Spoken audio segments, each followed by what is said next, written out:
Hello everybody, मैं संजय कुमार हाजिर हूं आप सबके सामने आपका अपना स्टडी चैनल लेकर के स्टडी रिप्लेट। हमारा चैप्टर नंबर 2 भारत का भौतिक स्वरूप, जो चैप्टर हम कर रहे हैं उसका पार्ट नंबर 2 लेकर के आए हैं। बहुत ही बढ़िया चैप्टर है, 9th और 10th क्लास से कनेक्टेड है ये। इस चैप्टर को अगर आप यहाँ अच्छे से पढ़ लेते हैं तो आपको बहुत से जो भारत के विषय में फिजिकल फीचर्स के विषय में जानकारियां हैं वो आपको मिलने वाली, और आप भारत का भौगोलिक स्वरूप को समझने और सीखने में कामयाब हो पाएंगे। जब आप किसी कंपटीशन एग्जाम में जाते हैं और जब पूरा चैप्टर आपके दिमाग में होता है तो आप चुटकियों में कोई भी क्वेश्चन को सॉल्व कर सकते हैं। तो एक बेहतरीन चैप्टर है और इसका पार्ट नंबर 2 हम शुरू करने जा रहे हैं। तो देखते हैं आगे। यहाँ हम देख रहे हैं मेजर फिजियोग्राफिक डिवीजन। तो यहाँ मुख्य भौगोलिक वितरण के विषय में बताया जाएगा। Physical features of India can be grouped under the following physiographic divisions. तो यहाँ आप देखेंगे कि भारतीय स्थलाकृतियों को निम्नलिखित भागों में बांटा जा सकता है। उनमें से नंबर 1 है द हिमालयन माउंटेन्स, हिमालय पर्वत श्रृंखलाएं, और नंबर 2 है द नॉर्थर्न प्लेन्स, उत्तरी मैदान, और नंबर 3 है द पेनिनसुलर प्लेट और प्रायद्वीपीय पठार। फिर नंबर 4 है द इंडियन डेजर्ट, तो भारतीय मरुस्थल, और नंबर 5 है द कोस्टल प्लेन, तो भारतीय तटीय मैदान, और फिर उसके बाद 6 नंबर पे है द आइसलैंड। तो द्वीप समूह के विषय में हम जानेंगे, तो 1 बाय 1 हम इनको सॉल्व करेंगे। तो पहला है the great mountains, Himalayan great mountains के विषय में बात करेंगे। तो हिमालयन माउंटेन्स की क्या विशेषताएं हैं? The Himalayas geologically young and structurally fold mountains stretch over the northern borders of India. तो यहाँ क्या बताया गया है इसके विषय में हम जानेंगे कि भारत की उत्तरी सीमा पर विस्तृत हिमालय पर्वत श्रृंखला है, और these mountain range run in a west-east direction from the Indus to the Brahmaputra. बताया गया है ये पर्वत श्रृंखलाएं पश्चिम पूर्व दिशा में सिंधु से लेकर ब्रह्मपुत्र नदी तक फैली हैं। और फिर हम देखते हैं the Himalayans rugged mountain, Himalayans represent the softest and one of the most rugged mountain barriers of the world। तो बताया गया है यहाँ पर हिमालय संसार की सबसे ऊंची पर्वत श्रेणी है, जो एक अत्यधिक अवरोधों में से एक है। फिर इसके बाद they form and earth which covers a distance of about 2400 kilometre. यह 2400 किलोमीटर की लंबाई में एक अर्धवृत्त का निर्माण करता है। Their width varies 400 kilometre in Kashmir to 150 kilometre in Arunachal Pradesh. Kashmir में इसकी चौड़ाई 400 किलोमीटर है तथा अरुणाचल प्रदेश में 150 किलोमीटर है। The altitudinal variations are greater in the western half than in the western half. इसके पश्चिम भाग में या इसके पश्चिमी भाग की अपेक्षा पूर्वी भाग की ऊंचाई में अधिक विविधता पाई जाती है। The Himalaya consist of the western half, the Himalaya consist of 3 parallel range in its longitudinal extent. हम देशांतरीय विस्तार के साथ हिमालय को 3 भागों में बांट सकते हैं। The northernmost range is known as the Great or Inner Himalayas or the Himadris. It is the most continuous range consisting of the loftiest peaks with an average highest of 6000 meters. It contains all the prominent Himalayan peaks। यहाँ बताया गया है इसके उत्तरी भाग में स्थित श्रृंखला को महान या आंतरिक हिमालय या फिर हिमाद्री कहते हैं और यह सबसे अधिक सतत श्रृंखला है। इसमें 6000 मीटर की औसत ऊंचाई वाले सर्वाधिक ऊंचे पर्वत शिखर हैं। तो आइए यहाँ हम देखते हैं किस तरह से भारत में ये हिमालय की जो रेंज है वो फैली हुई है।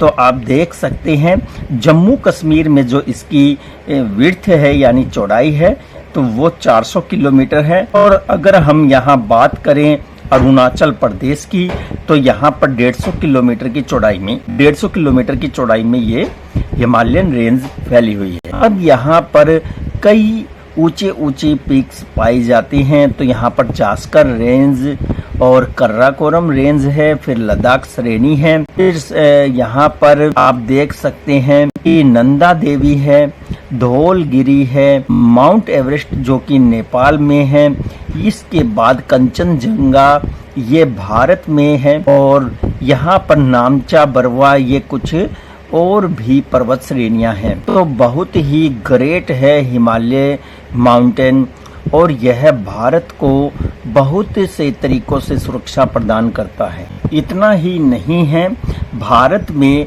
इन महान पहाड़ों के, इन महान पर्वत श्रेणियों के अलावा और भी बहुत सी पर्वत श्रेणियां हैं जो कि मध्य दक्षिण भारत में फैली हुई हैं। तो चलिए एक नज़र हम उन पर देखते हैं और फिर हम आपको प्लेटू जो हैं वो भी आपको समझाने जा रहे हैं। हिमालय के बाद हम अगर बात करें तो डेजर्ट, ग्रेट इंडियन डेजर्ट की बात करते हैं तो यहाँ पर जो राजस्थान हमारा स्टेट है उसमें ये डेजर्ट फैला हुआ है। फिर हम यहाँ पर प्लेटू की बात करते हैं तो मालवा प्लेटू है जो कि मध्य प्रदेश को काफी हद तक घेरे हुए है। फिर छोटा नागपुर है जो छत्तीसगढ़ और झारखंड जो क्षेत्र है वहां पर फैला हुआ है। फिर दक्कन प्लेटू है, यह दक्षिण भारत में पूरी तरह से छाया हुआ है और ईस्टर्न जो घाट है वो हम देख सकते हैं जो भारत का ईस्टर्न एरिया है, कोस्टल एरिया है, उससे लगता है और वेस्टर्न जो घाट है वो भारत के वेस्टर्न एरियाज में लगता है।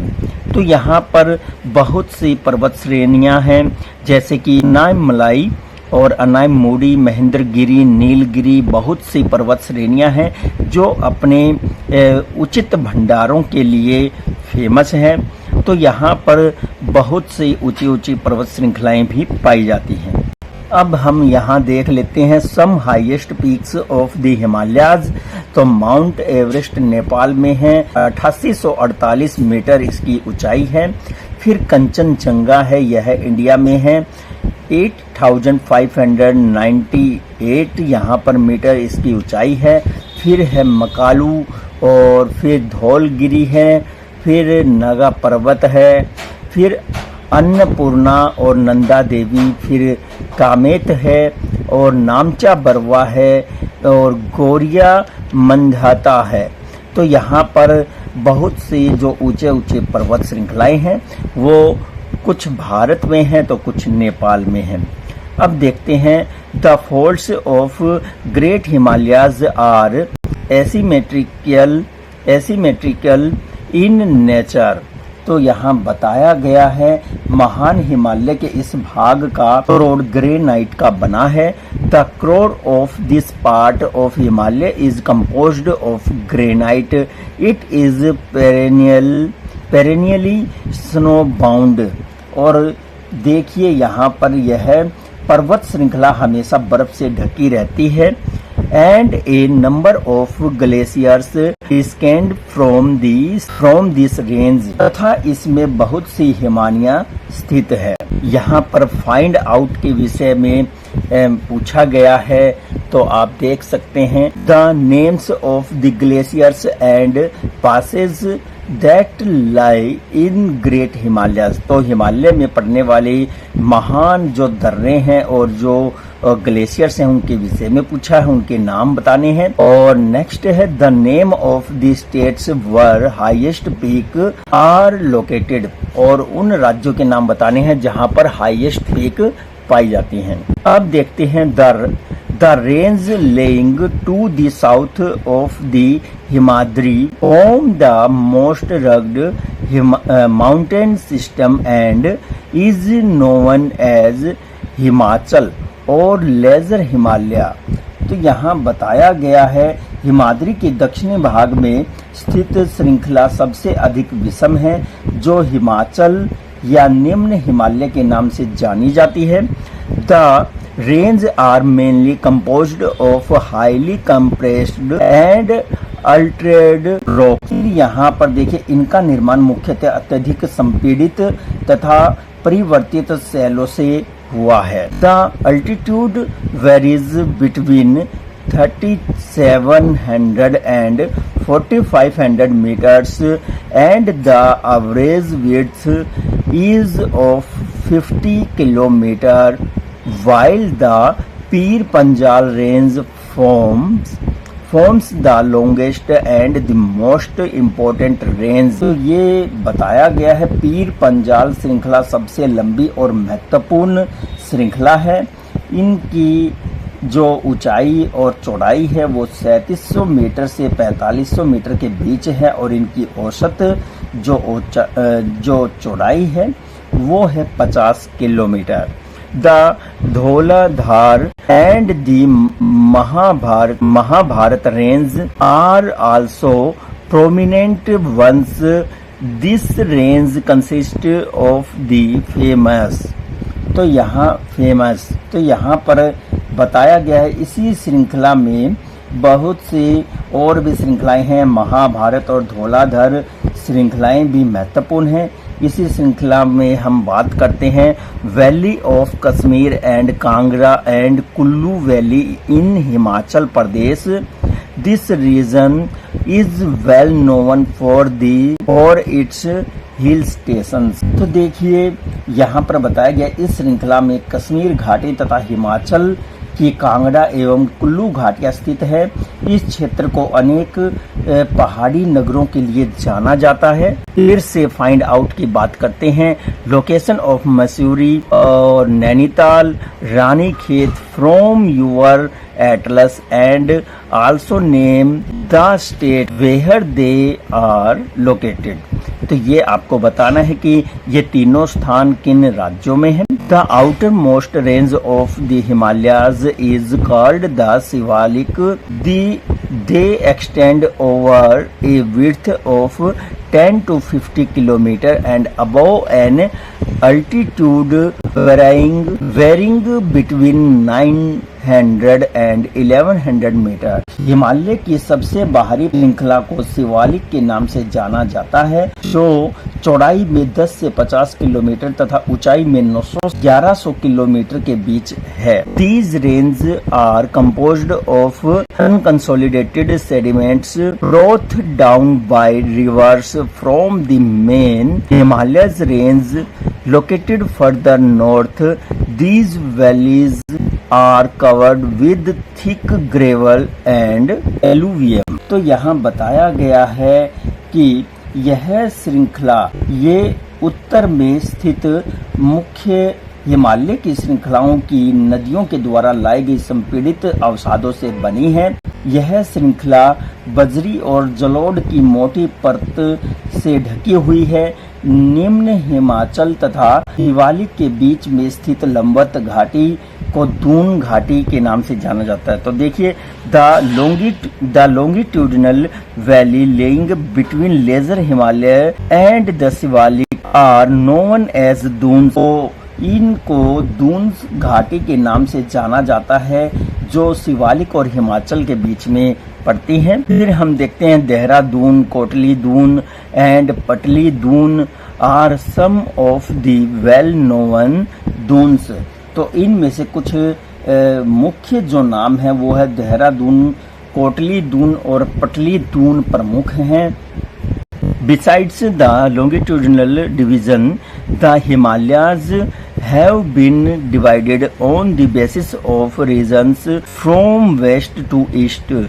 These divisions have been demarcated by rivers valleys. For example, the part of Himalayas lying between Indus and Satluj has been traditionally known as Punjab Himalaya, but it is also known regionally as Kashmir and Himachal Himalaya from west to east respectively. तो देखिए क्या कहा गया है। इसके अतिरिक्त हिमालय की या हिमालय को पश्चिम से पूर्व तक स्थित क्षेत्रों के आधार पर भी विभाजित किया जा सकता है। यह वर्गीकरण नदी घाटियों की सीमाओं के आधार पर किया गया है। उदाहरण के लिए सतलुज और सिंधु के बीच स्थित हिमालय के भाग को पंजाब हिमालय के रूप में जाना जाता है। The part of Himalayas lying between Satluj and Kali river is known as Kumaon Himalaya. The Kali and Tista rivers demarcate the Nepal Himalayas, and the part lying between Tista and Dihang river is known as Assam Himalaya. There are regional names also in these broad categories. Find out some regional name of the Himalaya. तो देखिए, जबकि पश्चिम से पूर्व तक इसे क्रमशः कश्मीर तथा हिमाचल हिमालय के नाम से जाना जाता है, इसी प्रकार सतलुज तथा काली नदियों के बीच में हिमालय को कुमाऊं हिमालय के नाम से जाना जाता है। तिस्ता और काली नदियां हिमालय नेपाल हिमालय और दिहांग तथा तिस्ता नदियां असम हिमालय की सीमा रेखा तय करती हैं। तो ये बताया गया है। अब देखते हैं Brahmaputra marks the easternmost boundary of the Himalayas beyond the Dihang Gorge. The Himalayas bend sharply to the south and spread along the eastern boundary of India. तो ब्रह्मपुत्र नदी हिमालय की पूर्वी सीमा बनाती है। दिहांग महाखंड के बाद हिमालय दक्षिण दिशा की तरफ एक तीखा मोड़ बनाते हुए भारत की पूर्वी सीमा के साथ फैल जाता है। They are known as the Purvanchal और the eastern hills and mountains. These hills running through the north eastern states are mostly composed of strong sandstones which are sedimentary rocks. तो ये बताया गया है। इसे पूर्वांचल या पूर्वी पहाड़ियों के नाम से तथा पर्वत श्रृंखलाओं के नाम से जाना जाता है। ये पहाड़ियाँ उत्तर पूर्व राज्यों से गुजरते हुए तथा मजबूत बलुआ पत्थरों से बनी हैं। Covered with range forest, they mostly run as parallel range and valleys. तो ये पहाड़ियाँ बहुत ही जबरदस्त तरीके से फैली हुई हैं। ये घने जंगलों से ढकी हुई है और अधिकतर समानांतर श्रृंखलाओं और नदी घाटियों के रूप में फैली हैं। Purvanchal comprise the Patkai hills and Naga hills, Manipur hills and the meso hills. तो यहाँ बताया गया है कि ये घने जंगलों से और नदियों से घिरी हुई है। इसके पूर्व में नागा, पटकाई, मणिपुर, मिजो पहाड़ियाँ शामिल है। अब हम बात करते हैं नॉर्थर्न प्लेन की। एक जबरदस्त रीजन है जो भारत को समृद्ध बनाता है। The northern plain has been formed by the interplay of the three major river system, namely the Indus and Ganga and the Brahmaputra along with their tributaries. This plains is formed of alluvial soil. The deposition of alluvium in a vast basin laying at the foothills of the Himalaya over millions of years formed these fertile plains. It spread over an area of 7 lakh square kilometer. The plain being about 240 to 320 kilometer broad, is a densely populated physiographic division with a rich soil cover combined with adequate water supply and favorable climate, it is agriculturally a very productive part of India. तो उत्तरी मैदान के विषय में बताया है। उत्तरी मैदान सिंधु, गंगा और ब्रह्मपुत्र तथा इनकी सहायक नदियों से बना है। यह मैदान जलोढ़ मृदा से निर्मित है। लाखों वर्षों में हिमालय, यह जो बताया गया कि हिमालय में स्थित बहुत बड़े बेसिनों रोनी में जलोढ़ों का निक्षेप हुआ, जिससे यह उपजाऊ मैदान निर्मित हुआ है। यह 7 लाख वर्ग किलोमीटर के क्षेत्र में फैला हुआ है, जो लगभग 2400 किलोमीटर लंबा और 240 से 320 किलोमीटर चौड़ा है। यह घनी जनसंख्या वाला क्षेत्र है। समृद्ध मृदा, पर्याप्त पानी की उपलब्धता और अनुकूल जलवायु के कारण कृषि के लिहाज से यह भारत का सर्वाधिक उपजाऊ क्षेत्र है। The rivers coming from northern mountains are involved in depositional work in the lower course due to gentle slope. The velocity of the river decreases, which result in the formation of the riverine island. तो यहाँ बताया गया है उत्तरी जो क्षेत्र है, उत्तरी पर्वतों से आने वाली नदियाँ निक्षेपण कार्य में लगी हैं। निचले भागों में ढाल कम होने के कारण इनकी गति कम हो जाती है। परिणाम स्वरूप नदीय द्वीपों का निर्माण होता है। बहुत ही बढ़िया जानकारी है।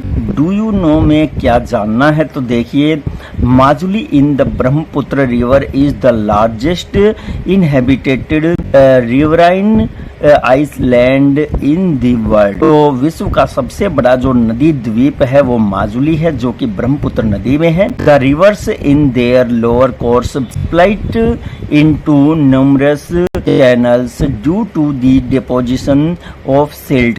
These channels are known as distributaries.